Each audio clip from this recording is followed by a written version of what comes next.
Hello and welcome back to my YouTube channel. अपनी last video में मैंने chapter 2 of introductory microeconomics cover करा था। आज की इस वीडियो में हम चैप्टर 3 की बात करेंगे, interdependence and the gains from trade. Interdependence मतलब कि एक दूसरे पर डिपेंड करना, एक दूसरे पर निर्भर होना। गेन्स फ्रॉम ट्रेड का तो मीनिंग ही समझ आ रहा है कि ट्रेड से जो गेन्स हो रहे हैं। अच्छा, जो ये चैप्टर है बेसिकली वो काफ़ी न्यू है क्योंकि ये हमने स्कूल लेवल पे नहीं पढ़ा, तो इसके जितने भी कॉन्सेप्ट्स हैं ना वो काफ़ी न्यू है, लेकिन वो काफ़ी इजी और इंटरेस्टिंग है। ओके, चैप्टर स्टार्ट करते हैं।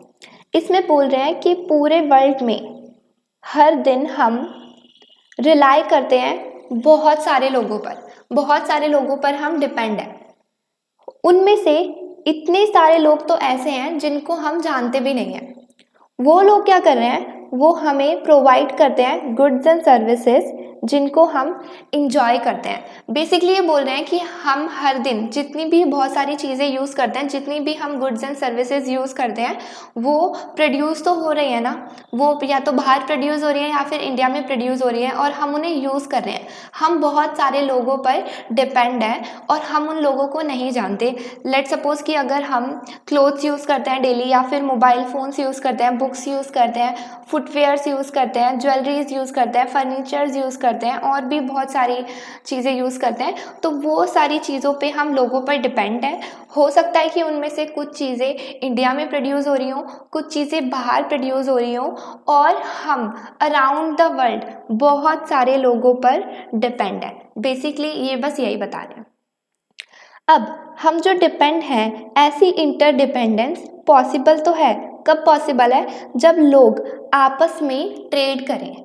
बट लोग ट्रेड जो कर रहे हैं, जो हमें चीज़ें प्रोवाइड कर रहे हैं, वो इसलिए चीज़ें प्रोवाइड नहीं कर रहे कि हमारा जो वेलफेयर है वो बढ़ जाए। वो हमारे वेलफेयर के लिए बिल्कुल भी कंसर्न नहीं है, और वो हमें इसलिए गुड्स प्रोवाइड नहीं कर रहे कि हमारा कोई वेलफेयर जो है वो अच्छा हो जाए, या फिर हमें वो लोग out of generosity goods and services को प्रोवाइड नहीं कर रहे। आउट ऑफ जेनरोसिटी मतलब कि अनसेल्फिशनेस, ओके।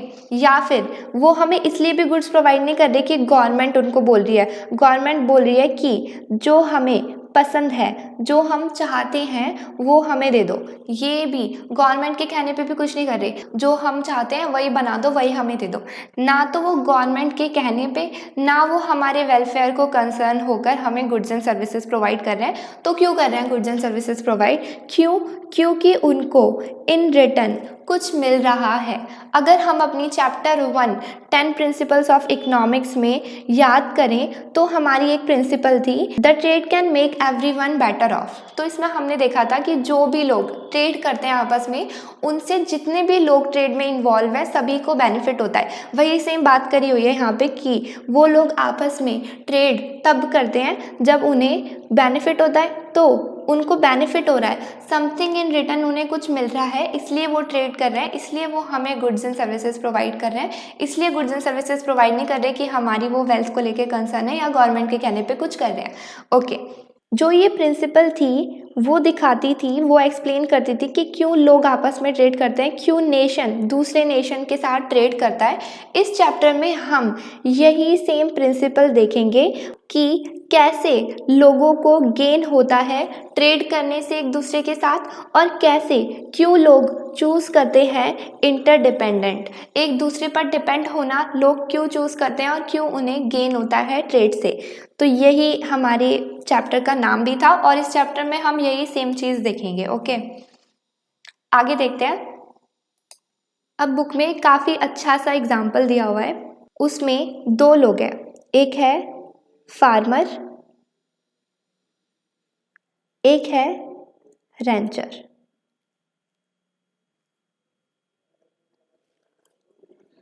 बताया हुआ है कि ये जो फार्मर और रेंचर हैं ये दो गुड्स प्रोड्यूस कर रहे हैं। कौन कौन सी?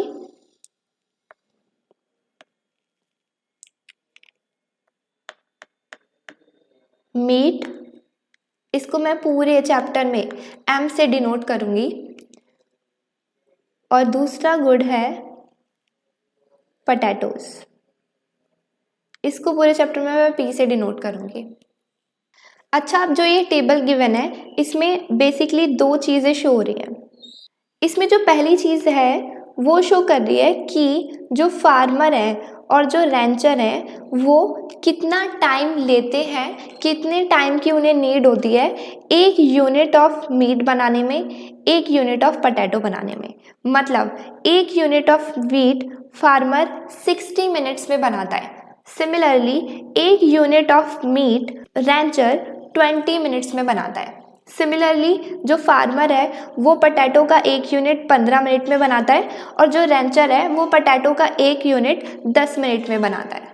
कॉलम 2 शो करता है कि वो कितना अमाउंट प्रोड्यूस कर सकते हैं 8 घंटे में। उनके पास टोटल, हाँ ये एक इम्पॉर्टेंट चीज़ थी कि इसमें बताया हुआ था कि उनके पास टोटल 8 आवर्स ही हैं, वो 8 घंटे ही प्रोड्यूस करते हैं। तो जो कॉलम 2 है वो यही शो कर रहा है कि वो कितना अमाउंट प्रोड्यूस कर सकते हैं 8 घंटे पे, अगर वो उन्हीं 8 घंटों में सिर्फ एक ही गुड की प्रोडक्शन करे। अगर फार्मर 8 घंटे बैठ के सिर्फ मीट ही बना रहा है तो वो 8 यूनिट ऑफ मीट ही बनाएगा। और अगर रैंचर पूरे 8 घंटे प्रोड्यूस कर रहा है सिर्फ मीट तो वो 24 यूनिट्स ऑफ मीट बना लेगा। सिमिलरली अगर जो फार्मर है वो पूरे 8 घंटे प्रोड्यूस करे पोटैटो तो वो 32 यूनिट्स ऑफ पोटैटो बना लेगा। और अगर रैंचर 8 घंटे प्रोडक्शन करे सिर्फ पोटैटो की तो वो 48 यूनिट्स ऑफ पोटैटो बना लेगा। ओके, अब इसका पीपीसी ड्रॉ करते हैं।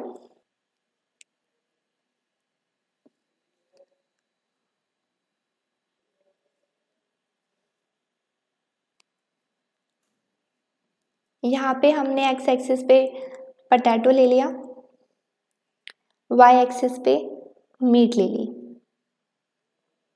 अब अगर फार्मर 0 मीट बनाता है तो वो 32 पोटैटोज बना सकता है। और अगर वो 0 पोटैटो बनाता है और पूरे 8 घंटे मीट बनाता है तो वो 8 यूनिट्स ऑफ मीट बना सकता है। सिमिलरली रैंचर का देखते हैं।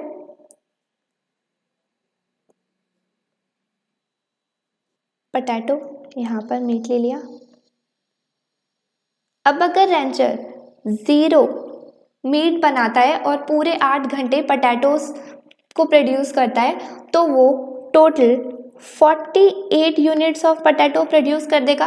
और अगर वो 0 पोटैटो बनाता है और पूरे 8 घंटे मीट की प्रोडक्शन करता है तो वो maximum 24 units of meet produce कर देगा।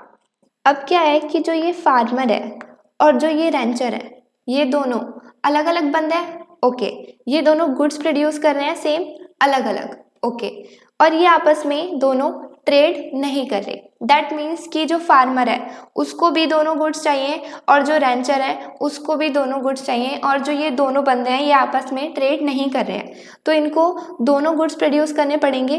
लिमिटेड इनके पास 8 आवर्स ही हैं। 8 आवर्स में इनको दोनों गुड्स प्रोड्यूस करने पड़ेंगे, मीट भी प्रोड्यूस करनी पड़ेगी, पोटैटो भी प्रोड्यूस करने पड़ेंगे। तो इन दोनों ने डिसाइड करा, क्योंकि ये दोनों आपस में ट्रेड तो कर नहीं रहे अभी और इनको दोनों गुड्स प्रोड्यूस करनी है और इनके पास लिमिटेड 8 आवर्स हैं, तो इन दोनों बंदों ने क्या करा, इन्होंने डिसाइड करा कि दोनों गुड्स प्रोड्यूस करने के लिए हम दोनों गुड्स पर 4 आवर्स और 4 आवर्स इन्वेस्ट करेंगे। 4 घंटे मीट प्रोड्यूस करेंगे, 4 घंटे पोटैटो प्रोड्यूस करेंगे। अब अगर हम फार्मर को देखें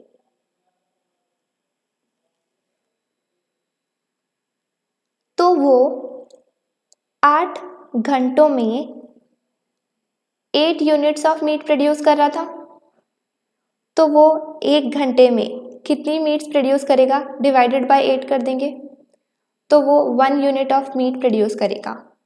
अब हमें चाहिए 4 आवर्स के लिए, तो हम देखेंगे कि 4 घंटे में फार्मर कितनी मीट प्रोड्यूस करता है, तो वो 4 यूनिट ऑफ मीट प्रोड्यूस करेगा। सिमिलरली जो फार्मर है वो 8 घंटे 32 पोटैटोज प्रोड्यूस कर सकता है, तो 1 घंटे में वो 32 डिवाइडेड बाय 8 प्रोड्यूस करेगा पोटैटोज को, विच इज 4 पोटैटो। तो वो 4 घंटे में 4 पोटैटो मल्टीप्लाई बाय 4 प्रोड्यूस करेगा, विच इज़ 16 पोटैटो। अब जो फार्मर है उसको दोनों गुड्स प्रोड्यूस करने हैं, उसने डिसाइड करा कि दोनों को 4-4 घंटे प्रोड्यूस करूँगा, तो वो अब यहाँ पे 4 आवर्स में 4 मीट प्रोड्यूस कर रहा है और 4 आवर्स में 16 यूनिट्स ऑफ पोटैटो प्रोड्यूस कर रहा है। इस पॉइंट को मैं पॉइंट ए ले लेती हूँ। सिमिलरली अगर हम रैंचर के लिए देखें तो हम देख सकते हैं कि वो 8 आवर्स में कितनी मीट प्रोड्यूस कर रहा है, 24 मीट्स। दैट मीन्स कि वो 1 घंटे में कितनी मीट प्रोड्यूस कर लेगा, 24 डिवाइडेड बाय 8 मीट, मतलब कि 3 मीट। तो वो 4 घंटे में कितनी मीट प्रोड्यूस करेगा, 3 meat multiply by 4 which is equal to 12 meat. Similarly 8 घंटे में 48 पोटैटोज प्रोड्यूस कर रहा है, तो 1 घंटे में 48 पोटैटोज डिवाइडेड बाय 8 प्रोड्यूस करेगा, विच इज 6 पोटैटोज। तो 4 घंटे में कितना प्रोड्यूस करेगा, 6 potatoes multiply by 4 which is 24 potatoes. ये था रैंचर की कैलकुलेशन। तो अगर वो 4 घंटे मीट प्रोड्यूस करता है तो वो 12 यूनिट्स ऑफ मीट प्रोड्यूस कर लेगा, और 4 घंटे पोटैटोज प्रोड्यूस करता है तो वो 24 यूनिट्स ऑफ पोटैटो प्रोड्यूस कर लेगा। इस पॉइंट को मैं पॉइंट बी बोल रही हूँ। अब अगर एक चीज़ जो किसी ने नोटिस करी हो तो इसमें देख सकते हैं कि जो हमने पहले चैप्टर पढ़ा था उसमें जो हमारा पीपीसी था वो इस शेप में था, कॉनकेव था, बट इस केस में जो हमारा पीपीसी है वो एक स्ट्रेट लाइन है। उसका रीज़न क्या है, क्यों पीपीसी यहाँ पे स्ट्रेट लाइन है? तो हमने यहाँ पर एक और चीज़ अज्यूम करी हुई है, इसको इरेज कर देते हैं। एक और चीज़ अज्यूम करी हुई है क्या, कि यहाँ पे जो हमारा पीपीसी है, हमें याद है कि स्कूल में हमने पढ़ा था कि जो हमारा पीपीसी है वो डिपेंड करता है एमआरटी पे, है ना। और यहाँ पे हमने अपना जो एमआरटी है वो कांस्टेंट अज्यूम करा हुआ है कि यहाँ पे जो हमारा एमआरटी है वो कांस्टेंट है। अगर हमारा एमआरटी कांस्टेंट है तो हमारा जो पीपीसी है वो स्ट्रेट लाइन होता है। ओके, इस चीज़ को एक बार आगे समझा देती हूँ, इसे यहाँ से हटा देते हैं। बस यहाँ पे ऊपर लिख देते हैं कि जो हमारा यहाँ पे एमआरटी है वो हमने यहाँ पे कांस्टेंट अज्यूम करा हुआ है। ओके, आगे देखते हैं इसको। ओके, तो अभी हमने देखा कि जो हमारा पीपीसी था वो स्ट्रेट लाइन था। स्ट्रेट लाइन का रीज़न क्या था कि हमारा जो एमआरटी है वो कांस्टेंट है। पीछे जो हमारा चैप्टर अभी हमने करा उसमें जो हमारा पीपीसी था वो कॉनकेव था। उसका रीज़न क्या था कि जो उसमें हमारा एमआरटी था वो इंक्रीजिंग था। अब थर्ड केस भी ले लेते हैं कि क्या हमारा पीपीसी कोई और शेप भी हो सकता है। यस, हमारा पीपीसी जो है वो कॉन्वेक्स भी हो सकता है। कब हो सकता है कि जब हमारा एमआरटी जो है वो डिक्रीजिंग हो। अब इन कांस्टेंट इंक्रीजिंग डिक्रीजिंग का मतलब क्या हुआ, हमें पता है कि ये 11th का ही रिवीजन हो रही है बस, कि हमें पता है कि जो हमारा एमआरटी था वो क्या था, change in sacrifice divided by change in gain. और जो ये सेक्रीफाइस है और जो ये गेन है ये एडिशनल की बात करेंगे, क्योंकि यहाँ पे जो ये हमारा m है ये मार्जिनल है। MRT मतलब मार्जिनल रेट ऑफ ट्रांसफॉर्मेशन। अब मैंने चैप्टर 1 में बताया था कि जहाँ पे भी मार्जिनल होता है वहाँ पे हम एडिशनल की बात करते हैं। ओके, ये यहाँ पे माइनस लग रहा है बट ये यहाँ पे एस है। ओके, यहाँ से कर देते हैं। हाँ, अब इस पूरे इंक्रीजिंग डिक्रीजिंग को एक बार समझ लेते हैं वैल्यूज़ की फॉर्म में। तो मैं रफ वैल्यूज़ ले रही हूँ बिल्कुल समझाने के लिए, उसका चैप्टर से कोई लेना देना नहीं है, बट इस कॉन्सेप्ट को समझाने के लिए मैं ले रही हूँ। तो मान लो कि हम पहले कॉन्केव की बात करते हैं क्योंकि हमने वो पढ़ा हुआ है, पहले चैप्टर में हमने कॉन्केव देखा था, तो उसी से स्टार्ट करते हैं कि मान लो हमारे यहाँ पे पोटैटो और मीट प्रोड्यूस हो रहे हैं और ये यहाँ पे हमारा MRT है। मान लो कि सारे लेबर इकोनॉमी में जितने भी लिमिटेड रिसोर्सेज और लेबर हैं वो मीट बना रहे हैं 15 यूनिट्स, जब वो 0 पोटैटो बना रहे हैं। कॉम्बिनेशन 2 पे जब हमने अपना पोटैटो इंक्रीज करा बाय 1 यूनिट, तो हमने उसको इंक्रीज करने के लिए दूसरे गुड कम करने पड़ेंगे, तो हमने 1 यूनिट ऑफ मीट सेक्रीफाइस करा। अब यहाँ पे अब अगर हम अपना ये निकालें MRT, तो वो क्या होता है कि सेक्रीफाइस और गेन, कितना एडिशनल हमने सेक्रीफाइस करा, कितना एडिशनल हमने गेन करा। तो हमने सेक्रीफाइस करा 1 यूनिट क्योंकि हमारा 15 से 14 हो गया, और हमने एडिशनल कितना किया 1 यूनिट, हमारा पोटैटो 0 से 1 बढ़ गया, तो हमारा जो MRT है इस केस में वो 1 हो गया। सिमिलरली जैसे ही हमने एक और यूनिट ऑफ पोटैटो इंक्रीज करा तो उसके बदले में हमने मीट कम कर दी। एक और अगर इंक्रीज करा तो हमने मीट फिर से कम कर दी। एक और अगर हमने इंक्रीज करा तो मीट फिर से कम कर दी। एक और हमने इंक्रीज करा यूनिट तो हमने मीट फिर से कम कर दी। अब इस पूरे में अगर हम अपना सेक्रीफाइस देखें तो इस केस में हम कितना सेक्रीफाइस कर रहे हैं, in order to gain 1 additional unit of potato. तो एडिशनल यूनिट ऑफ 1 हो गया पोटैटो का, सेक्रीफाइस कितना करा उसके बदले में हमने 2 यूनिट ऑफ मीट सेक्रीफाइस करे, तो हमारा MRT जो है वो यहाँ 2 आ गया। सिमिलरली अगर हम इस केस में देखें तो हमने 1 एडिशनल यूनिट ऑफ पोटैटो के लिए कितने यूनिट्स ऑफ मीट सेक्रीफाइस करे, 3, तो यहाँ पे जो हमारा MRT है वो 3 आ गया। इस केस में 4 आ जाएगा, इस केस में 5 आ जाएगा।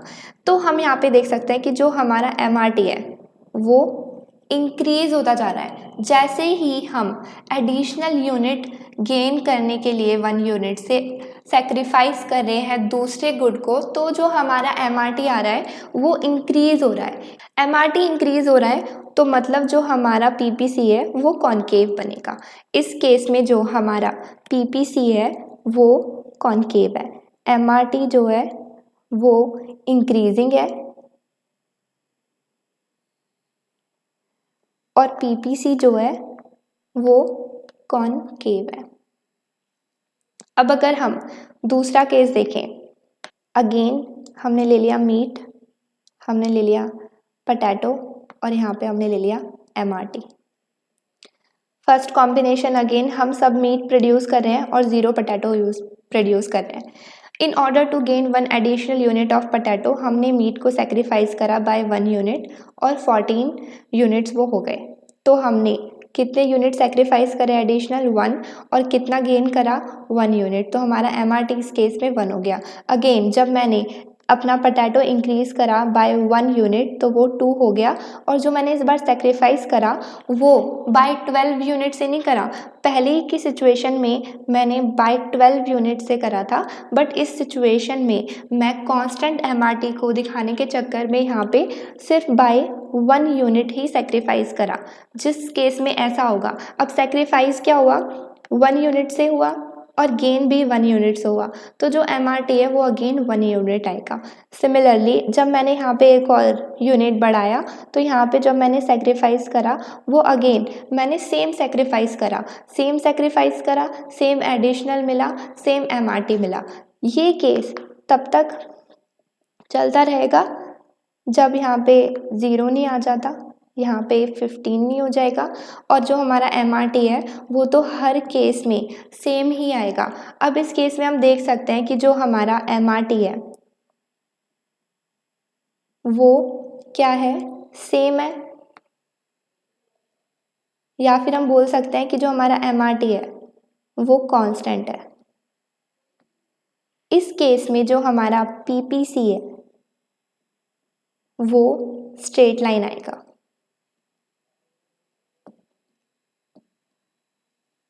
अब कॉन्वेक्स सिचुएशन भी देख लेते हैं, ऑल्दो उसका अभी यहाँ पे कोई यूज़ नहीं है। अगेन मैंने ले लिया मीट, मैंने ले लिया पोटैटो और MRT। सिमिलरली मैं सारे रिसोर्सेज यूज़ करके मीट बना रही हूँ और पोटैटो 0 बना रही हूँ। Now in order to gain 1 additional unit of potato मुझे सेक्रीफाइस करना पड़ेगा अपना दूसरा गुड, तो मैंने उसको बाय 5 यूनिट सेक्रीफाइस करा और वो 10 यूनिट्स प्रोड्यूस हो रहा है। अब यहाँ पे हमने एडिशनल सेक्रीफाइस कितना करा, तो पहले 15 था, अब 10 हो गया, तो हमने 5 यूनिट सेक्रीफाइस करे और एडिशनल गेन हमने 0 से 1 सिर्फ 1 यूनिट करा, तो यहाँ पे हमारा जो सेक्रीफाइस है वो 5 यूनिट्स हो गया। सिमिलरली जब मैंने फिर से अपना पोटैटो बढ़ाया तो मुझे इसकी प्रोडक्शन कम करनी पड़ेगी, तो ये 6 हो गया। अब यहाँ पे जो मैंने सेक्रीफाइस करा है वो बाय 4 यूनिट करा है और जो मेरे एडिशनल है वो सेम है, तो यहाँ पे मैंने 4 का सेक्रीफाइस करा। अब अगर हम यहाँ पे मैं 3 यूनिट बढ़ा देती हूँ और तो इसकी प्रोडक्शन कम हो जाएगी, जैसे मैंने इसकी प्रोडक्शन और बढ़ाऊंगी तो इसकी प्रोडक्शन और कम हो जाएगी, इसकी प्रोडक्शन और बढ़ाऊंगी तो इसकी प्रोडक्शन और कम हो जाएगी। इन सब केसेस में अगर आप MRT कैलकुलेट करोगे तो वो जो MRT है वो इस केस में 3 हो जाएगा, 2 हो जाएगा, 1 हो जाएगा। हम देख सकते हैं कि इस पूरे केस में MRT जो है हमारा वो क्या है, डिक्रीजिंग है,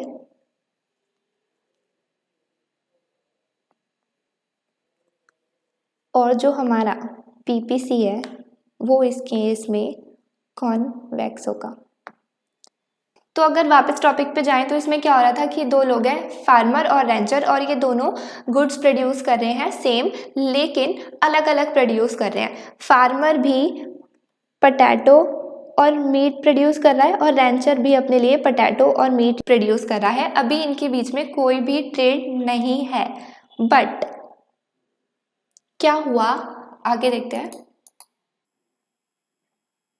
अब सालों तक कॉम्बिनेशन बी खाते खाते रेंचर को एक आइडिया आया।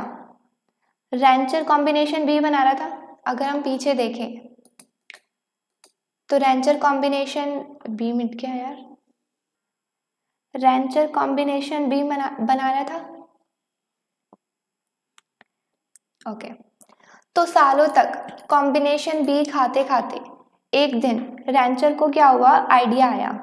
उसने बहुत सारी कैलकुलेशन करी और उसने देखा कि हम अगर इस कैलकुलेशन को फॉलो करें, जो मैंने सोचा है अपना आइडिया उसको फॉलो करें, तो उससे इम्प्रूव हो सकती है हम दोनों की लाइफ, इम्प्रूवमेंट आ सकती है लाइफ में। किसकी, दोनों की। किन दोनों की, रेंचर की भी और फार्मर की भी। तो जो रेंचर है वो फार्मर को अपना प्लान बताता है। ओके, वो बोलता है कि फार्मर, मेरे पास एक कैलकुलेशन है और मेरा प्लान काफ़ी अच्छा है, अगर हम उस प्लान के अकॉर्डिंग चलेंगे तो उससे हम दोनों की लाइफस्टाइल अच्छी होगी, हम दोनों का लाइफस्टाइल इम्प्रूव होगा। तो फार्मर बोलता है कि ठीक है बताओ। तो रेंचर अपने प्लान में बताता है कि अगर तुम 8 आवर्स पोटैटो ही प्रोड्यूस करो तो तुम 32 पोटैटोज बना लोगे। उन 32 पोटैटोज में से मुझे 15 पोटैटो दे देना, बदले में मैं तुम्हें 5 मीट दे दूंगा। तो फार्मर ने पूछा कि तुम कितने आवर्स क्या करोगे, तो उन्होंने इन रिटर्न बताया कि मैं 6 आवर्स मीट की प्रोडक्शन करूंगा और मैं 2 आवर्स पोटैटो की प्रोडक्शन करूंगा। उसमें से मैं जो ये मीट की प्रोडक्शन करूंगा उसमें से मैं 5 मीट तुम्हें दे दूंगा एज पर द डील, और उसके बदले में तुम मुझे 15 दे देना पोटैटो। तो फार्मर बोलता है कि चलो ठीक है, ये सब तो ठीक है, इस कैलकुलेशन को समझ नहीं आया, बट प्रैक्टिकली अपनाने के लिए आप मुझे ये बताओ कि इन द एंड हमें फ़ायदा क्या होगा इससे हमारा लाइफस्टाइल बेटर तो होगा, बट कैसे, क्यों बेटर होगा और कैसे बेटर होगा? तो वो बोलते हैं कि अगर हम मेरी कैलकुलेशन के अकॉर्डिंग चलेंगे तो हमारे पास दोनों गुड्स ज़्यादा होंगे, more of both the goods. हम दोनों गुड्स को ज़्यादा इंजॉय कर पाएंगे, इसी वजह से हमारा जो लाइफस्टाइल है वो भी इम्प्रूव हो जाएगा। अब यहाँ पे स्पेशलाइजेशन एंड ट्रेड का कॉन्सेप्ट आता है। इसमें स्पेशलाइजेशन हमें पता है कि हमें वो चीज़ करनी चाहिए जिसमें हम अच्छे हैं। उससे क्या होगा कि हम उस चीज़ को जिसमें हम अच्छे हैं उसे हम बार बार करते रहेंगे तो हम उस चीज़ में क्या हो जाएंगे, स्पेशलाइज्ड हो जाएंगे, औरों से काफ़ी अच्छा हम करने लगेंगे। उससे क्या होती है कि हमारी प्रोडक्टिविटी इंक्रीज हो जाती है। अब यहाँ पे बात ये आती है, अगर हम क्वेश्चन करें कि जो ये रेंचर है इसने अपनी कैलकुलेशन में ये कैसे सोचा कि कौन किस में स्पेशलाइज्ड है, इसने क्यों सोचा कि 8 घंटे फार्मर को पटैटोज़ ही बनाने चाहिए और मुझे 6 घंटे मीट और 2 घंटे पटैटोज़ बनाने चाहिए। तो इसका और इसका अगर हम रीज़न देखें तो वो अब ध्यान से देखना बिल्कुल ही कि उन्होंने कैसे कैलकुलेट करा। हमें पता है कि दोनों के पास लिमिटेड नंबर ऑफ आवर्स हैं, 8 घंटे ही हैं दोनों गुड्स की प्रोडक्शन को करने के लिए। तो फार्मर या तो उन 8 घंटे में मीट बना सकता है या फिर उन 8 घंटे में 32 पटैटोज बना सकता है। अब अगर वो देखे कि उसको एक मीट बनाने के लिए कितने पटैटो सेक्रीफाइस करने पड़ रहे हैं, तो हम क्या करेंगे, हम देखेंगे कि हमें एक मीट बनाने के लिए कितने पटैटो सेक्रीफाइस करने हैं। तो हम इसको 8 से डिवाइड कर देंगे। दैट मीन्स कि 1 मीट बनाने के लिए फार्मर को 4 पटैटोज सेक्रीफाइस करने पड़ते हैं।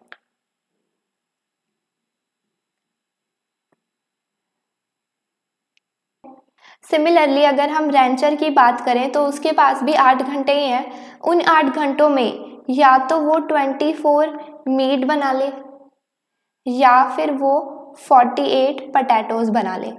अब अगर वो एक मीट बनाता है तो उसे कितने पटैटोज सेक्रीफाइस करने पड़ते हैं, उसको निकालने के लिए अगेन हम इसको डिवाइड कर देंगे। 48 डिवाइडेड बाय 24 तो हमारा सेक्रीफाइस निकल जाएगा।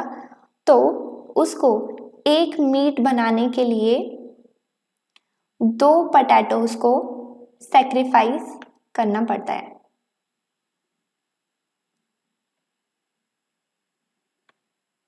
अब अगर हम दोनों को कंपेयर करें तो हम देख सकते हैं कि जो फार्मर है उसको एक मीट बनाने के लिए 4 पटैटो सेक्रीफाइस करने पड़ते हैं, लेकिन जो रेंचर है उसको एक मीट बनाने के लिए सिर्फ 2 पटैटो सेक्रीफाइस करने पड़ते हैं। मतलब रेंचर को कम सेक्रीफाइस करना पड़ता है, फार्मर को ज़्यादा सेक्रीफाइस करना पड़ता है। दैट मीन्स कि जो रेंचर है वो एक यूनिट ऑफ मीट की जो उसकी कॉस्ट है वो चीपर है, सस्ती पड़ रही है उसे, क्योंकि उसे सेक्रीफाइस कम करना पड़ रहा है। सिमिलरली जो फार्मर है उसको एक मीट की कॉस्ट महंगी पड़ रही है, एक्सपेंसिव है उसके लिए ये।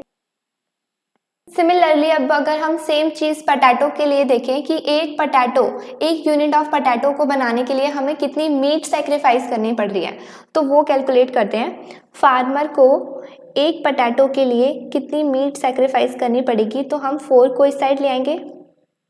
तो मतलब एक पटैटो बनाने के लिए फार्मर को 1/4 मीट सेक्रीफाइस करनी पड़ती है। दैट मीन्स कि 0.25 मीट सेक्रीफाइस करनी पड़ती है एक पटैटो को बनाने के लिए। सिमिलरली अगर हम रेंचर का देखें तो उसको एक पटैटो बनाने के लिए हम इसको इधर ले आएंगे 2 को, हाफ मीट सेक्रीफाइस करनी पड़ती है। दैट मीन्स कि 0.5 मीट सेक्रीफाइस करनी पड़ती है रेंचर को एक पटैटो बनाने के लिए।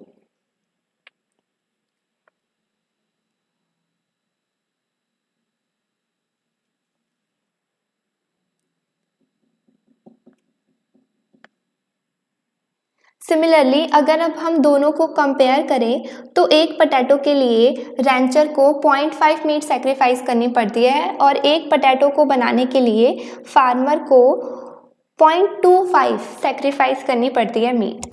दैट मीन्स कि रैंचर को ज़्यादा सेक्रीफाइस करना पड़ रहा है, तो यहाँ पर ये चीज़ रैंचर के लिए एक्सपेंसिव है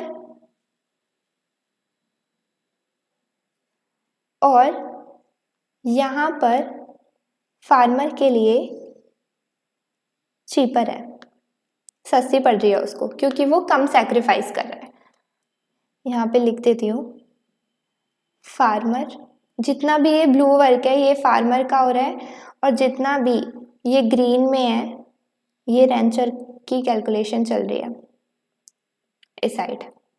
अच्छा, तो अगर हम अब इस पूरे को कंपेयर करें तो हम क्या देख रहे हैं कि जो फार्मर है उसको पोटैटो बनाना चीपर पड़ रहा है, सस्ता पड़ रहा है क्योंकि वो यहाँ पे कम यूनिट्स ऑफ मीट सेक्रीफाइस कर रहा है as compare to Rancher. Rancher को यहाँ पे ये महंगा पड़ रहा है क्योंकि यहाँ पे ये मीट ज़्यादा सेक्रीफाइस कर रहा है as compare to farmer. Similarly अगर हम नोटिस करें एक मीट के लिए फार्मर ज़्यादा यूनिट सेक्रीफाइस कर रहा है और एक मीट के लिए जो रैंचर है वो कम यूनिट सेक्रीफाइस कर रहा है। दैट मीन्स कि यहाँ पे फार्मर को ये एक्सपेंसिव पड़ रही है और यहाँ पर रैंचर को मीट बनाना चीपर पड़ रहा है। ओके, अब इससे क्या होगा कि ये दोनों फार्मर और रैंचर क्या करने लगेंगे, फार्मर पोटैटो की प्रोडक्शन करने लगेगा और जो रैंचर है वो मीट की प्रोडक्शन करने लगेगा और ये दोनों दूसरे गुड्स एक दूसरे से एक्सचेंज करने लगेंगे।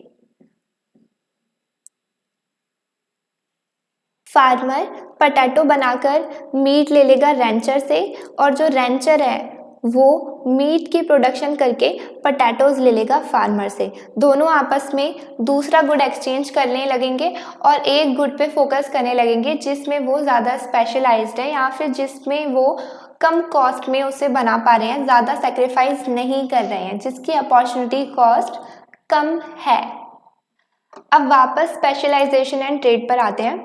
तो रैंचर ने कैलकुलेशन करी और ये दो कंडीशंस बता दी फार्मर को कि अगर हम ये फॉलो करेंगे तो इससे हम दोनों ज़्यादा गुड्स बना पाएंगे, दोनों को फ़ायदा होगा, दोनों अपनी लाइफस्टाइल को इम्प्रूव कर पाएंगे। अब अगर बात करें ट्रेड की तो दोनों आपस में पहले अलग अलग अपनी अपनी गुड्स बना रहे थे और आपस में कुछ भी ट्रेड नहीं कर रहे थे, बट अब इस आइडिया के बाद इन्होंने बोला ना कि ये तुम मुझे 15 पोटैटोज दे देना, मैं तुम्हें बदले में 5 मीट दे दूंगा। तो ये दोनों अब आपस में क्या करने लगे, ट्रेड करने लगे। अब हम आगे देखेंगे कि इस ट्रेड से दोनों को कैसे फ़ायदा होगा। Trade can make everyone better of, कैसे उन दोनों को बेनिफिट होगा इस ट्रेड से और विदाउट ट्रेड पहले क्या हो रहा था। यहाँ पे हमने फार्मर लिया, यहाँ पे हमने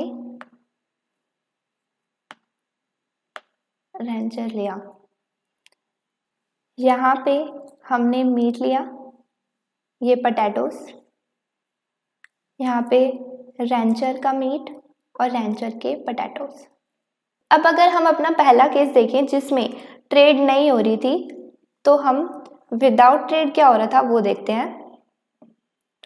विदाउट ट्रेड जो फार्मर है वो 4-4 घंटे दोनों को दे रहा था और वो 4 यूनिट्स ऑफ मीट बना रहा था और 16 यूनिट ऑफ पोटैटो बना रहा था।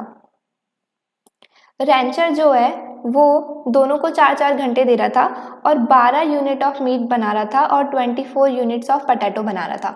ये जो वैल्यूज़ हैं ये कहाँ से आई हैं, ये जो हमने यहाँ पे कैलकुलेट करी थी जब ये 4-4 इन्होंने आवर्स डिवाइड कर दिए थे दोनों की प्रोडक्शन के लिए। हाँ ओके, ये विदाउट ट्रेड की कहानी हो गई। अब विद ट्रेड में क्या हुआ, ट्रेड, हाँ विद ट्रेड में रैंचर ने 2 कंडीशंस रखी, कौन कौन सी, कि जो फार्मर है वो 8 आवर्स प्रोड्यूस करेगा पोटैटो और मैं 6 आवर्स प्रोड्यूस करूँगा मीट और 2 आवर्स प्रोड्यूस करूँगा पटैटोज़ को। ये इसने बोला कि फार्मर तुम ये करना, मैं ये करूँगा, ठीक है। दूसरी कंडीशन क्या बोली है कि फार्मर जो तुम पटैटोज़ प्रोड्यूस करोगे उनमें से पटैटो 15 तो मुझे दे देना, बदले में तुम्हें क्या मिलेगा उससे, मैं तुम्हें 5 मीट दे दूंगा। तो फार्मर जो है उसको 15 पटैटो देने पड़ रहे हैं, बदले में उसको 5 मीट मिल रही है। और अगर हम ये सेम चीज़ रैंचर की देखें तो रैंचर को 5 मीट फार्मर को देनी है और बदले में 15 पटैटोज मिलेंगे। अब अगर हम प्लान के अकॉर्डिंग देखें रैंचर के, तो जो फार्मर है उसको मीट प्रोड्यूस ही नहीं करनी, सारे घंटे पटैटोज बनाना है, पूरे 8 के 8 घंटे इस पटैटो बनाना है। तो जो फार्मर है वो मीट प्रोड्यूस ही नहीं कर रहा है और वो पूरे 8 के 8 घंटे पटैटोज बना रहा है, तो उसके पटैटोज की जो प्रोडक्शन है वो कितनी हो जाएगी, 32। अब ये 32 कहाँ से आया वो मैं एक बार बता देती हूँ पीछे। इस टेबल के जो कॉलम 2 है उसमें यही तो शो हो रहा था कि अगर वो 8 घंटे एक ही गुड की प्रोडक्शन करता है तो वो कितने यूनिट्स क्या बना पाएगा। तो जो फार्मर है वो अगर 8 घंटे पटैटो बनाएगा तो वो 32 यूनिट्स ऑफ पटैटो जो है प्रोड्यूस कर पाएगा, वही यहाँ पे लिखा हुआ है। वरना अगर डायग्राम के थ्रू देखें तो अगर वो 0 मीट बना रहा है तो वो 32 पटैटोज बना सकता है, तो ये यहाँ से आया है। वापस अब ये फार्मर की बात हो गई। रैंचर की कैलकुलेशन देखने के लिए हम एक बार पीछे वापस चलते हैं। अब इसमें फार्मर जो है वो मीट तो प्रोड्यूस ही नहीं कर रहा, ठीक है, लेकिन जो रैंचर है उसको दोनों चीज़ें प्रोड्यूस करनी है। 6 घंटे उसको मीट प्रोड्यूस करनी है और 2 घंटे उसको पटैटोज बनाने हैं। तो हम इसका टाइम पहले जैसे हमने ये 4 आवर्स निकाला था और 4 आवर्स निकाला था, ऐसे ही हम यहाँ पे 6 आवर फॉर मीट और 2 आवर फॉर पटैटोज निकालेंगे। इसको एक बार यहाँ से हटा देती हूँ पूरा। ओके, वापस पेज पे चलते हैं। यहाँ पे कैलकुलेट कर देती हूँ क्योंकि यहाँ पे टेबल बन रहा है। ओके, हमें पता है कि अगर रैंचर 8 घंटे पटैटो बनाए तो वो 48 यूनिट्स ऑफ पटैटो बना सकता है। अगर वो 1 घंटे पटैटो बनाए तो वो 48 डिवाइडेड बाय 8 पटैटोज बना सकता है। दैट मीन्स कि वो 6 पटैटो बना सकता है। अगर वो 2 घंटे पटैटोज बनाए, एज पर द डील 2 घंटे उसने लिया है, तो 2 घंटे अगर वो पटैटो बनाए तो 6 potato multiply by 2, that means कि वो 12 पटैटो बनाएगा। तो एज पर द डील जो रैंचर है वो पटैटो कितने बनाएगा, 12। अब अगर हम मीट की कैलकुलेशन देखें तो हमें पता है कि जो रैंचर है वो अगर 8 घंटे काम करे तो वो 24 यूनिट्स ऑफ मीट बना सकता है। अगर वो 1 घंटे काम करे तो वो 24 डिवाइडेड बाय 8 मीट बना सकता है। दैट मीन्स कि वो 3 यूनिट्स ऑफ मीट बना सकता है। अगर वो 6 आवर्स, क्योंकि एज पर द डील हमने 6 आवर्स लिया है, तो 6 आवर्स अगर उसको मीट बनानी है तो वो 3 मल्टीप्लाई बाय 6 मीट बनाएगा, which is 18 meat, 18 units of meat बनाएगा। तो as per the deal 18 units of meat बनाएगा रैंचर और 12 यूनिट्स ऑफ पटैटो बनाएगा। अब अगर हम डील को आगे देखें तो सबने अपने अपने यूनिट्स बना लिए, लेकिन डील हुई थी कि जितने तुम पटैटो बनाओगे उसमें से 15 पटैटो मुझे दे देना। 15 पटैटो इन्होंने दे दिए, फार्मर ने किसको दे दिए, रैंचर को। तो रैंचर के पास 15 पटैटो आ गए। Similarly as per the deal rancher ने बोला था कि मैं 5 यूनिट्स ऑफ मीट तुम्हें दे दूंगा, तो 5 यूनिट्स ऑफ मीट जो है वो रैंचर ने दे दिए और वो फार्मर के पास आ गए। अब total units of meet and potatoes किसके पास कितने हो गए? तो फार्मर के पास 5 यूनिट्स ऑफ मीट हो गई, 17 यूनिट्स ऑफ पोटैटो हो गए। सिमिलरली रैंचर के पास 13 यूनिट्स ऑफ मीट हो गई और 27 यूनिट्स ऑफ पोटैटो हो गए। तो अब अगर हम कैलकुलेट करें विद और विदाउट ट्रेड तो हम देख सकते हैं कि उनके जो यूनिट ऑफ गुड्स हैं वो इंक्रीज हो गए। उस पीछे उसने वही बात बोली थी कि अगर तुम मेरे प्लान के अकॉर्डिंग चलोगे तो हमारे पास दोनों गुड्स जो हैं पहले से ज़्यादा होंगे। तो अगर वो प्लान के अकॉर्डिंग चले तो विद और विदाउट ट्रेड में अगर हम कंपेयर करें अब तो पहले जो है फार्मर वो 4 यूनिट्स ऑफ मीट को इंजॉय कर रहा था, अब उसके पास 5 यूनिट ऑफ मीट है। दैट मीन्स कि जो मीट की प्रोडक्शन है वो इंक्रीज हो गई आफ्टर ट्रेड। सिमिलरली यहाँ पे पहले वो 16 यूनिट्स बना रहा था पोटैटोज के, यहाँ पे 17 हो गए। पोटैटो के नंबर ऑफ यूनिट्स इंक्रीज हो गए आफ्टर ट्रेड। अगर हम रैंचर का देखें तो उसके भी मीट इंक्रीज हो गई बाय 1 यूनिट एंड जो उसका पोटैटो है वो भी इंक्रीज हो गया बाय 3 यूनिट्स। तो विदाउट ट्रेड वो कम नंबर ऑफ यूनिट्स इंजॉय कर पा रहे थे, लेकिन आफ्टर ट्रेड्स उनके नंबर ऑफ यूनिट्स भी इंक्रीज हो गए। तो हम देख सकते हैं कि इससे ट्रेड से क्या हुआ, दोनों को फायदा हुआ। अब अगर हम इन वैल्यूज को पीपीसी में देखें तो देखते हैं क्या होगा। पहले हम ये वैल्यूज पे प्रोड्यूस कर रहे थे, अब हम विद ट्रेड ये इंजॉय कर पा रहे हैं। तो वापस हम अगर अपने पीपीसी पर चले तो ये हमारा पीपीसी था। Farmer after trade 5 units of meet enjoy कर रहा है और 17 यूनिट्स ऑफ पोटैटो इंजॉय कर रहा है। इसको मैं A डैश ले लेती हूँ। तो हमने देखा कि जो ये A डैश है वो हमारे पीपीसी के बाहर है। अब इसका मतलब है कि ये अनअटेनेबल पॉइंट है, बट ऐसा नहीं है। क्यों? क्योंकि with the given number of resources after trade हमारे को बेनिफिट हो रहा है, तो हम इस पॉइंट को एंजॉय कर पा रहे हैं जबकि हमारे रिसोर्सेज में कोई भी चेंज नहीं आया। दैट मीन्स कि जो ये A डैश पॉइंट है विद ट्रेड हमें ये फायदा दे रहा है। अब अगर हम सिमिलरली रैंचर का देखें तो वो after trade 13 units of meet enjoy कर रहा है और 27 यूनिट्स ऑफ पोटैटो इंजॉय कर रहा है। इसको पॉइंट B डैश लिखते हैं। तो यहाँ पे भी with no change in the resources हम एक ऐसा पॉइंट इंजॉय कर रहे हैं जिसको हम अब पहले अटेंड नहीं कर रहे थे। ट्रेड जब हम नहीं कर रहे थे तो हम इसको कंज्यूम भी नहीं कर पा रहे थे, बट आफ्टर ट्रेड हम ये पॉइंट एंजॉय कर पा रहे हैं। तो that is how trade can make everyone better of. आगे देखते हैं। ओके, हमने ऑलरेडी गेन्स फ्रॉम ट्रेड देख लिया। अब यहाँ पे एक न्यू टर्म आती है, एब्सोल्यूट एडवांटेज। अब इकोनॉमिस्ट जो हैं वो इस टर्म को यूज करते हैं। कब यूज करते हैं? जब वो कंपेयर करते हैं क्या चीज? प्रोडक्टिविटी। किसकी प्रोडक्टिविटी? किसी पर्सन की प्रोडक्टिविटी दूसरे पर्सन से, या फिर किसी फर्म की प्रोडक्टिविटी दूसरी फर्म से, या फिर किसी नेशन की प्रोडक्टिविटी दूसरे नेशन से। वो बोलते हैं कि जो पर्सन या फिर जो फर्म या जो nation come quantity of inputs को यूज करते हैं टू प्रोड्यूस अ गुड, एक गुड को बनाने के लिए कम क्वांटिटी प्रोड्यूस करते हैं, उसकी उसमें एब्सोल्यूट एडवांटेज होता है।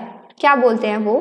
कि जो फर्म या नेशन या फिर person smaller quantity of input use करती है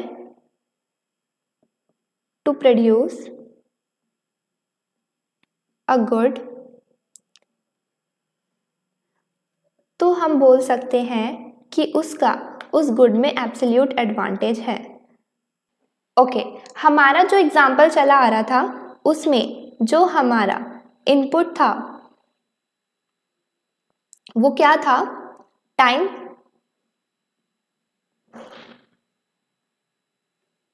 अब अगर हम वो टेबल देखें जो मैंने स्टार्टिंग में दिखाया था, एक बार दिखा देती हूँ पहले। ये वाला, ये जो टेबल था जिसमें 2 कॉलम थे। इसमें अगर हम नोटिस करें अपना कॉलम 1, इसकी बात होगी अब यहाँ पे कॉलम 1 की, ये अपनी बुक्स में खोल लो और मैं इसे आगे बना दूंगी वैसे। तो यहाँ पे जो हमारा कॉलम 1 था तो उसमें हमारी टाइम की बात हुई थी। तो अगर हम अपने एग्जाम्पल को ही देखें तो यहाँ पे मीट है, ये पोटैटो है, यहाँ पे हमारा फार्मर है, यहाँ पे हमारा रैंचर है। तो हमें पता है कि फार्मर मीट को बनाने के लिए, फार्मर 1 यूनिट ऑफ मीट को प्रोड्यूस करने के लिए 60 मिनट्स ले रहा था और फार्मर 1 यूनिट ऑफ पोटैटो को बनाने के लिए 15 मिनट्स ले रहा था। सिमिलरली जो रैंचर है वो 1 यूनिट ऑफ मीट बनाने के लिए 20 मिनट्स ले रहा था और 1 यूनिट ऑफ पोटैटो बनाने के लिए 10 मिनट्स ले रहा था। अब अगर हम दोनों को कंपेयर करें तो जो रैंचर है वो मीट बनाने के लिए भी फार्मर से कम टाइम ले रहा है और वो पोटैटो बनाने के लिए भी फार्मर से कम टाइम ले रहा है। कम टाइम ले रहा है, कम इनपुट ले रहा है। क्वांटिटी ऑफ इनपुट अगर उसकी कम है उस गुड को प्रोड्यूस करने के लिए, क्वांटिटी ऑफ इनपुट मतलब टाइम, अगर टाइम उसका कम है उस गुड को प्रोड्यूस करने के लिए, हमें पता है कि यहाँ पे हमारा जो इनपुट है वो टाइम है। स्मॉलर क्वांटिटी ऑफ इनपुट ले रहा है, कम टाइम ले रहा है उस गुड को बनाने के लिए, तो हमारा उस गुड में एब्सोल्यूट एडवांटेज होगा। दैट मीन्स कि जो रैंचर है वो मीट और पोटैटो दोनों को बनाने में एब्सोल्यूट एडवांटेज है उसको। क्यों? क्योंकि वो दोनों ही गुड्स को कम टाइम में बना पा रहा है, उसके दोनों ही गुड्स में कम इनपुट लग रहे हैं, कम टाइम लग रहा है। हम बोल सकते हैं कि rancher has absolute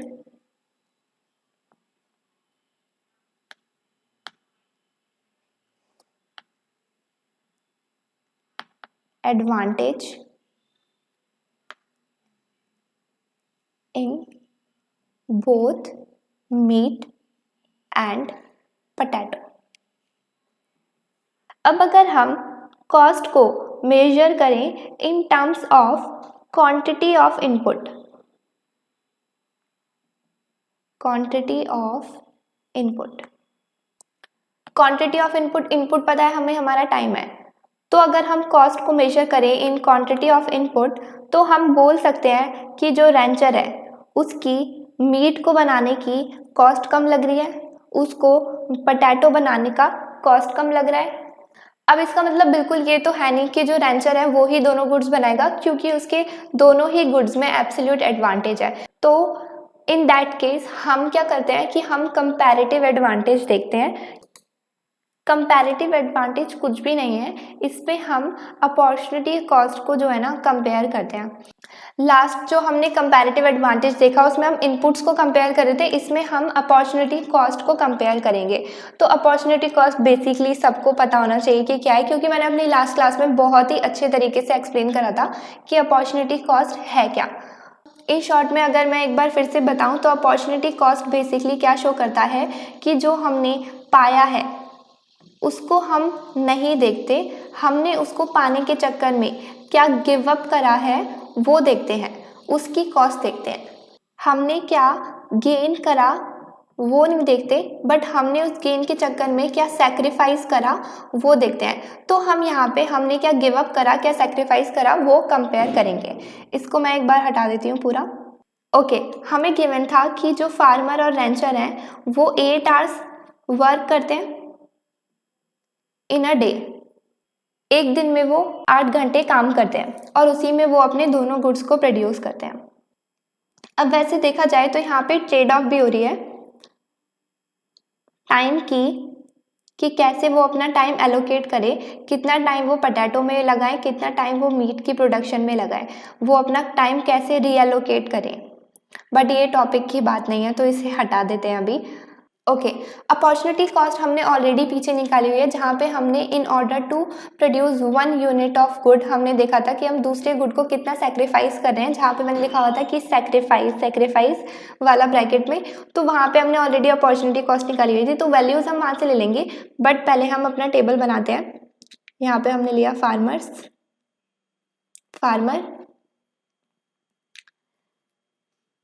यहाँ पे मैंने लिया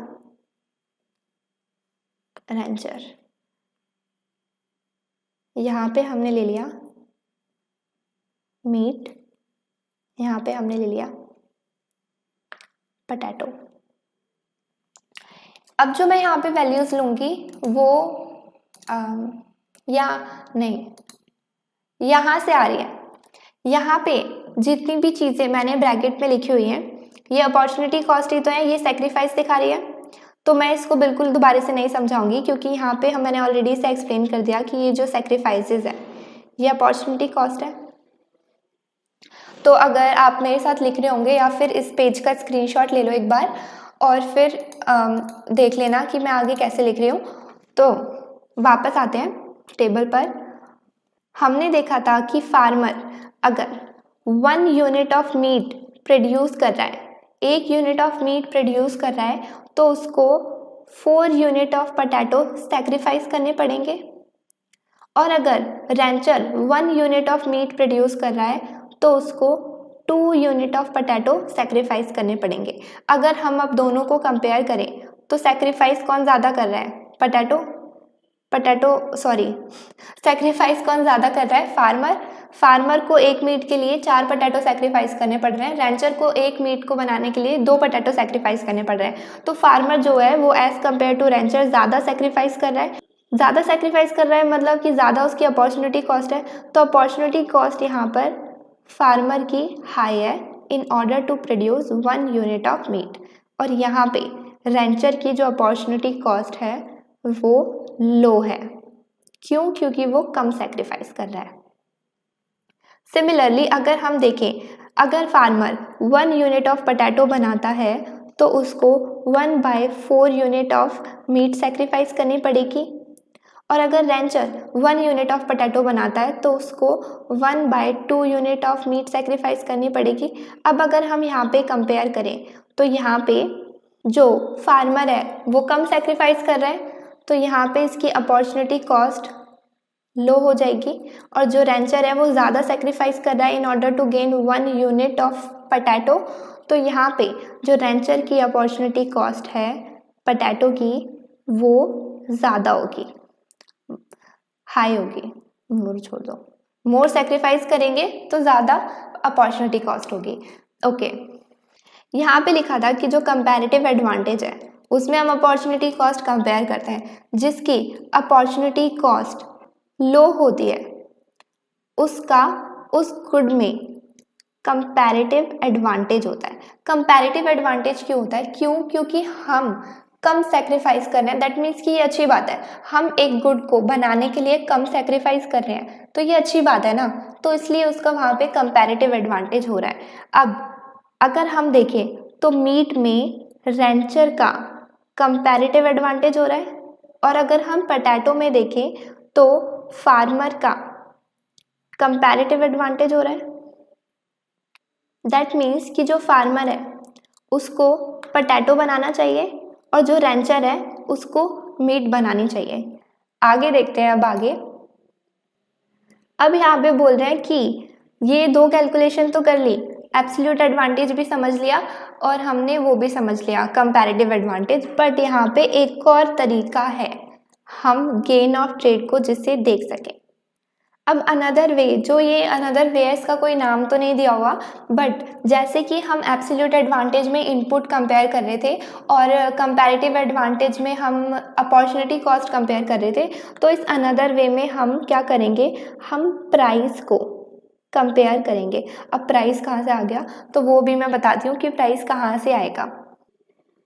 प्राइस को कंपेयर करेंगे।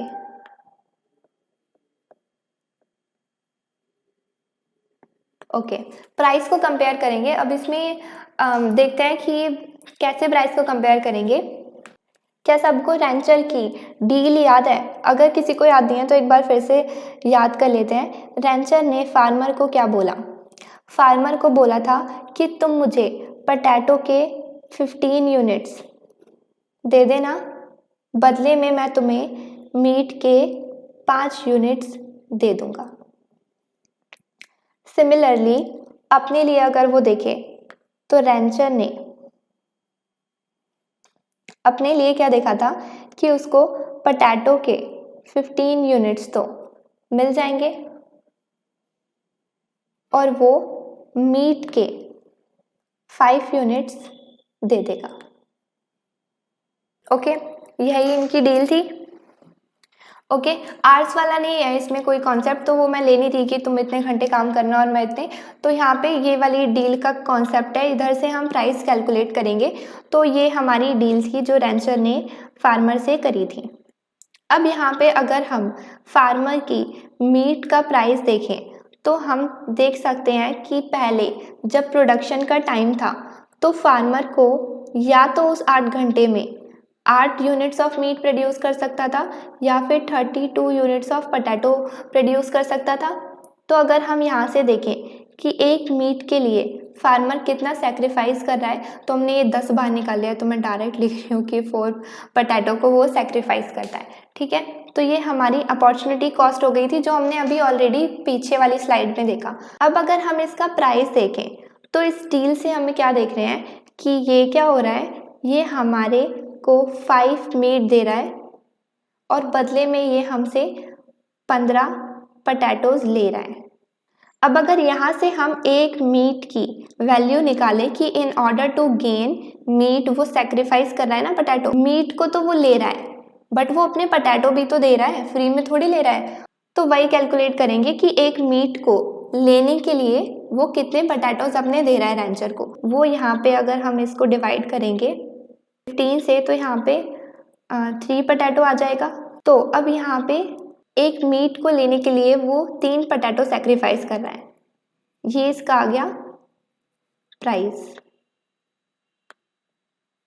अब अगर हम देखें तो ये, अच्छा यहाँ पे लिख देती हूँ कि ये है डील वाली बातें हैं यहाँ पे जो होंगी और यहाँ पे वो वाली बात होंगी जो ये प्रोड्यूस कर रहे थे। अब अगर हम डील और प्रोड्यूस को कंपेयर करें तो हम देख सकते हैं कि पहले तो वो 4 यूनिट्स ऑफ पोटैटो सेक्रीफाइस कर रहा था, बट अब वो डील के अकॉर्डिंग सिर्फ 3 पोटैटो सेक्रीफाइस कर रहा है। कम सेक्रीफाइस कर रहा है मतलब फ़ायदा हो रहा है उसको। और क्या नोटिस करना है कि जो प्राइस ऑफ मीट है वो लोअर है as compare to opportunity cost. Okay, अब अगर हम रेंचर का प्राइस देखें पोटैटो का, क्योंकि उसको पोटैटो मिल रहे हैं, तो पहले क्या हो रहा था 8 आवर्स में या तो 24 मीट्स बनाता था या फिर 48 पोटैटोज बनाता था। अगर यहाँ से वो पोटैटो की वैल्यू निकाले तो वो मैं दोबारा से नहीं निकालूंगी दिखाकर, पर लेकिन वो ये आती है ना, पीछे हमने ऑलरेडी बहुत बार निकाला हुआ है। तो एक पोटैटो के लिए उसको हाफ मीट सेक्रीफाइस करनी पड़ती थी। ये इसकी आ गई अपॉर्चुनिटी कॉस्ट, ये हमने पीछे वाले टेबल में भी लिखी हुई है। अब अगर हम इसका प्राइस निकालें तो प्राइस में क्या हो रहा है कि वो 15 पोटैटो को लेने के लिए वो अपनी 5 मीट दे रहा है, 5 मीट सेक्रीफाइस भी कर रहा है। दैट मीन्स कि अगर एक पोटैटो के लिए वो 1/3 मीट सेक्रीफाइस करेगा, 1 पोटैटो के लिए वो 1/3 मीट सेक्रीफाइस करेगा। ये इसका आ गया प्राइस। अब यहाँ पे भी हम देख सकते हैं कि जो प्राइस है, प्राइस ऑफ पोटैटो है जो वो लोअर है देन अपॉर्चुनिटी कॉस्ट।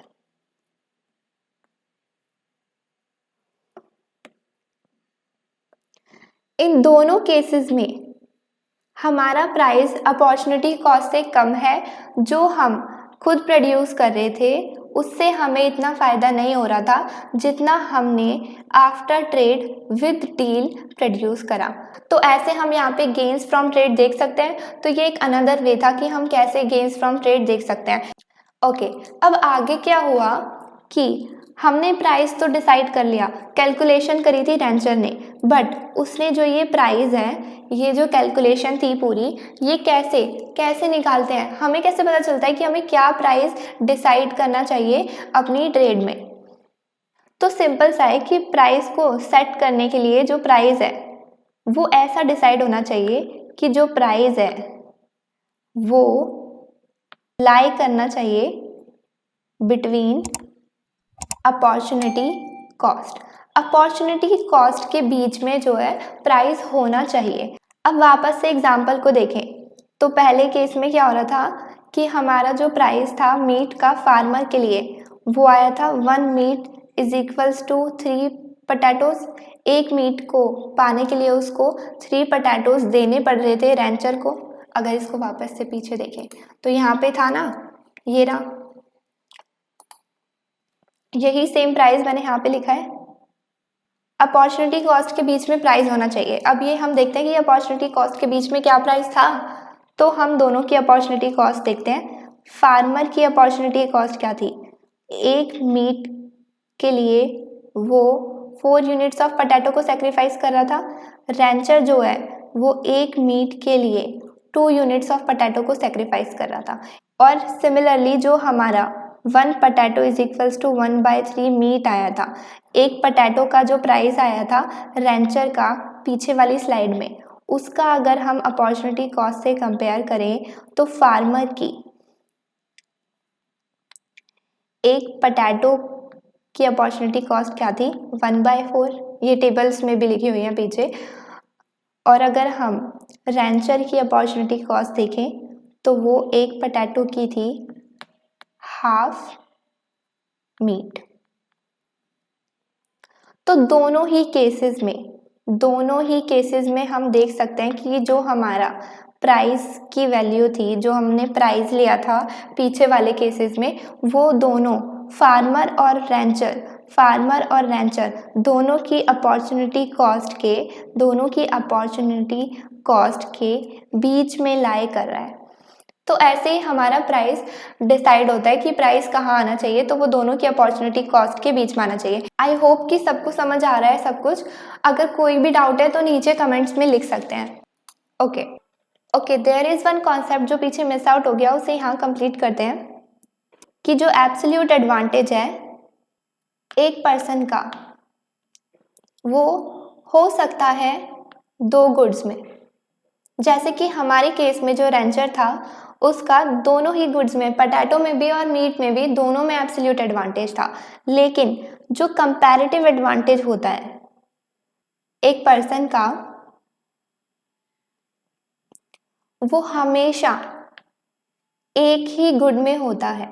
क्योंकि देखो जो कंपैरेटिव एडवांटेज है उसमें हम अपॉर्चुनिटी कॉस्ट को कंपेयर करते हैं, तो जो हमारी अपॉर्चुनिटी कॉस्ट होती है एक गुड की, वो इनवर्सली रिलेटेड होती है, मतलब कि उनके बीच में नेगेटिव रिलेशन होता है। किससे, जो अपॉर्चुनिटी कॉस्ट होती है दूसरे गुड की, मान लो गुड 2। ओके, तो इन दोनों के बीच में अगर नेगेटिव रिलेशन है, दैट मीन्स कि अगर एक गुड की अपॉर्चुनिटी कॉस्ट हाई है तो दूसरे गुड्स की अपॉर्चुनिटी कॉस्ट जो है वो लो होगी। अगर इसकी हाई है, गुड 2 की हाई अपॉर्चुनिटी कॉस्ट है, तो गुड 1 की अपॉर्चुनिटी कॉस्ट लो होगी। इसीलिए एक पर्सन की हमेशा कंपैरेटिव एडवांटेज एक ही गुड में होता है। ओके, अब आगे देखते हैं।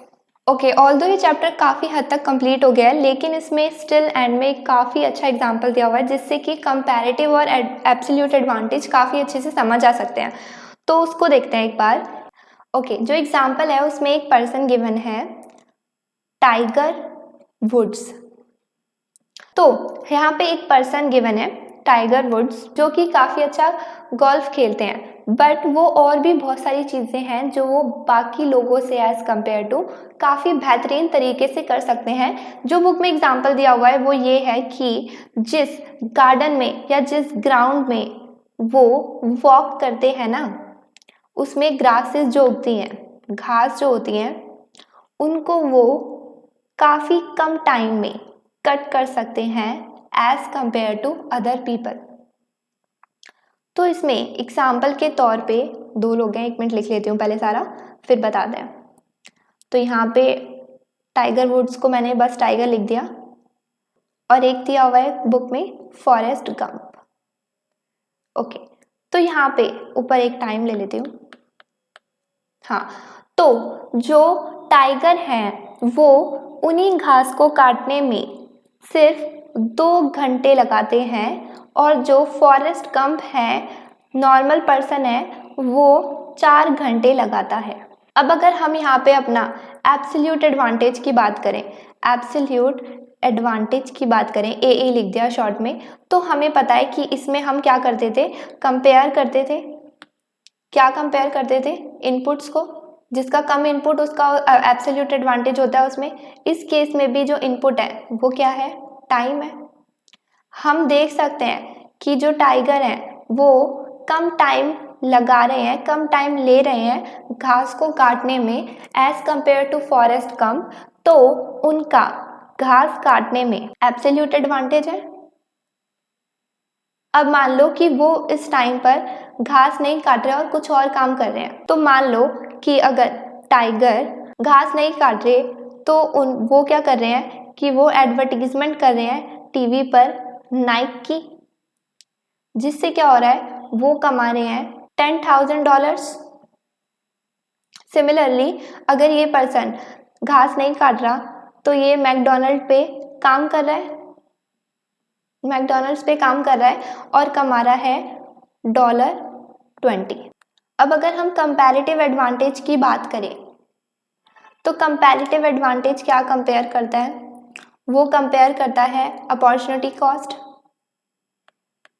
अपॉर्चुनिटी कॉस्ट बेसिकली मैंने बहुत बार बताया हुआ है कि अपॉर्चुनिटी कॉस्ट में क्या होता है कि हम वो नहीं देखते कि जो हमें मिल रहा है, हम वो देखते हैं कि हमने जो मिला, हमें जो उसके बदले में हमने क्या सेक्रीफाइस करा, या फिर उसके बदले में हमने क्या गिव अप करा। हम सिंपली देख सकते हैं यहाँ पे कि जो टाइगर है उनकी अपॉर्चुनिटी कॉस्ट हाई है।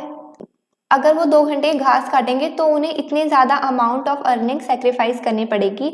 और सिमिलरली अगर हम यहाँ पे देखें तो as compare to tiger, forest की जो अपॉर्चुनिटी कॉस्ट है वो लो है। और हमें पता है कि अपॉर्चुनिटी कॉस्ट जिसकी लो होती है उसी का उस गुड पर या उस चीज़ में कंपैरेटिव एडवांटेज होता है। तो इस केस में फॉरेस्ट का कंपैरेटिव एडवांटेज है। अब अगर हम इस पूरी कहानी को साइड रखकर प्राइस की बात करें तो प्राइस क्या होगा? प्राइस होगा बिटवीन अपॉर्चुनिटी कॉस्ट, हमें पता है, तो जो प्राइस होगा वो ये होगा, तो प्राइस ये होगा। तो एज लॉन्ग एज, इससे क्या समझ रहे हैं हम कि as long as tiger page forest this price, जो कि इन दोनों अपॉर्चुनिटी कॉस्ट के बीच में लाई करेगा, तो उससे क्या होगा, दोनों ही बेटर ऑफ होंगे, दोनों ही बेटर ऑफ होंगे, दोनों को ही फायदा होगा इस ट्रेड को करने से। इसमें एक और चीज़ जो दिखाई गई है वो ये है कि ऑल्दो टाइगर इस काम में अच्छा था, बट इसका मतलब ये नहीं था कि इसको ये करना चाहिए। इसकी इसमें एब्सोल्यूट एडवांटेज था, बट दैट डजंट मीन कि टाइगर को कट करनी चाहिए ग्रास और सेक्रीफाइस करना चाहिए ये एक big amount of money. Okay, आगे देखते हैं। Okay, last topic of this chapter, should the United states trade with other countries. इस टॉपिक में बेसिकली क्या हुआ है कि यूनाइटेड स्टेट एंड जापान का ट्रेड ऑफ दिखाया गया है, बट उससे पहले हम समझ लेते हैं कि इंपोर्ट एंड एक्सपोर्ट होता क्या है। इंपोर्ट में क्या होता है? इंपोर्ट में जो गुड्स हैं वो प्रोड्यूस्ड होते हैं अब्रॉड में और वो सोल्ड होते हैं डोमेस्टिकली। अब्रॉड बेसिकली तब यूज होता है जब हम बाहर की कंट्रीज की बात करते हैं, डोमेस्टिकली तब यूज होता है जब हम उस कंट्री की बात करते हैं जिसमें हम ऑलरेडी रहते हैं। ओके, तो इंपोर्ट में क्या होता है कि जो गुड्स हैं वो बाहर प्रोड्यूस होते हैं, अब्रॉड में प्रोड्यूस होते हैं और डोमेस्टिकली सोल्ड होते हैं, हाँ, मतलब कि with in our country sold होते हैं। एक्सपोर्ट में क्या होता है कि एक्सपोर्ट में डोमेस्टिकली प्रोड्यूस होते हैं, हम बनाते हैं उन्हें और वो अब्रॉड में सोल्ड होते हैं, वो बाहर जाके बिकते हैं। ओके, वापस अगर हम टॉपिक पे आएँ तो उसमें बेसिकली बोला गया है कि क्या कंट्रीज़ को आपस में ट्रेड करना चाहिए, क्या उनसे उन्हें कोई फ़ायदा होता है। तो उसमें एक एग्जांपल दिया हुआ है कि यूएस और जापान का, कि वो आपस में ट्रेड कर रहे हैं। तो एग्जांपल को अगर हम देखें तो उसमें 2 कंट्रीज़ हैं, जापान और यूएस और जापान दोनों ही कंट्रीज दो गुड्स प्रोड्यूस कर रही हैं।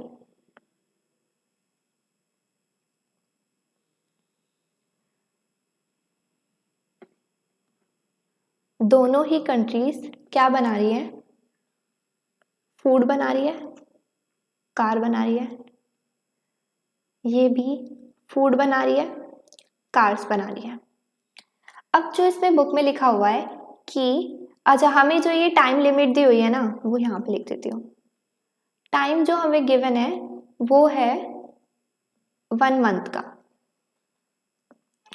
ओके, तो इसमें बोल रहे हैं कि जो यूएस है वो फूड 1 महीने में 2 टोन्स बनाती है और जो फूड है वो जापान 1 टोन्स बनाती है।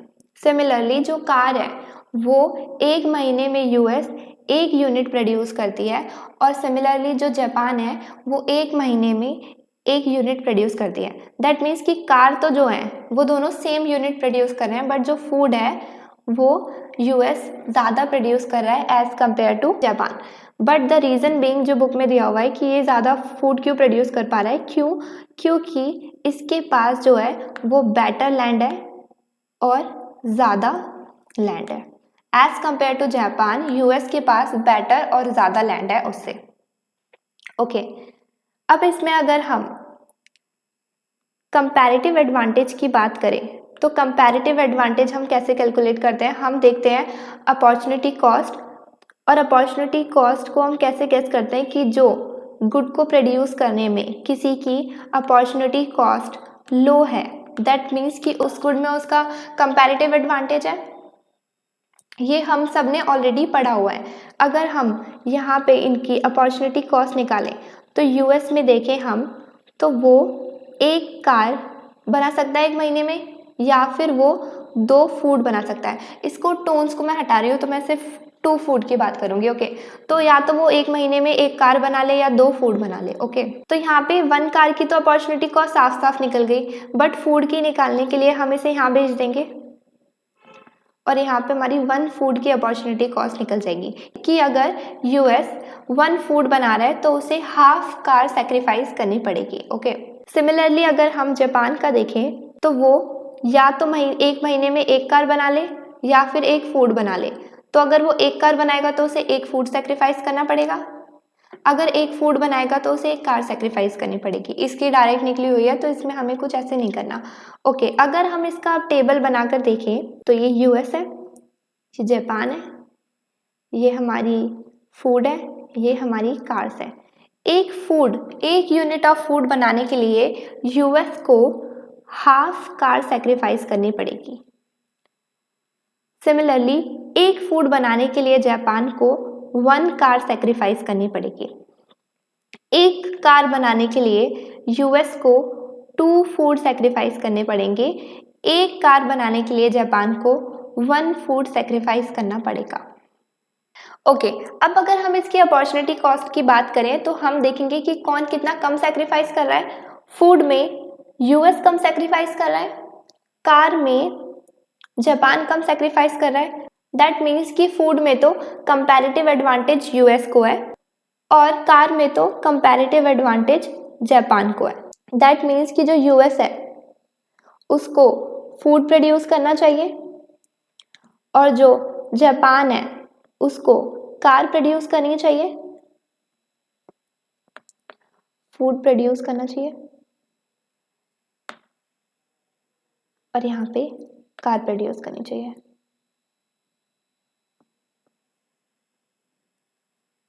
और क्या करना चाहिए यूएस को? फूड प्रोड्यूस करके कार जो है वो इंपोर्ट करनी चाहिए। सिमिलरली फूड जो है वो जापान को इंपोर्ट करना चाहिए। किससे? यूएस से। और यहाँ पर हम एक्सपोर्ट भी लिख सकते हैं कि प्रोड्यूस भी करना चाहिए अपने लिए भी और एक्सपोर्ट भी करना चाहिए। सिमिलरली यहाँ पे भी। तो इस पूरे से हम क्या देख रहे हैं कि specialisation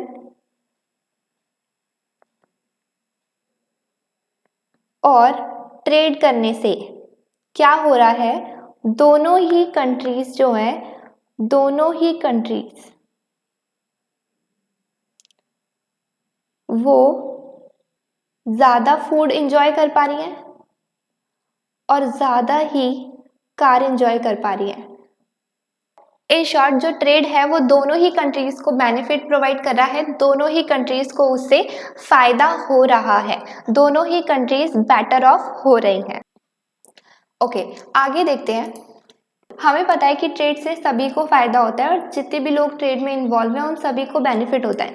but the another reason कि लोग ट्रेड क्यों करते हैं, कंट्रीज आपस में क्यों ट्रेड करती हैं, क्योंकि वो हर चीज़ में सेल्फ सफिशिएंट नहीं होती हैं।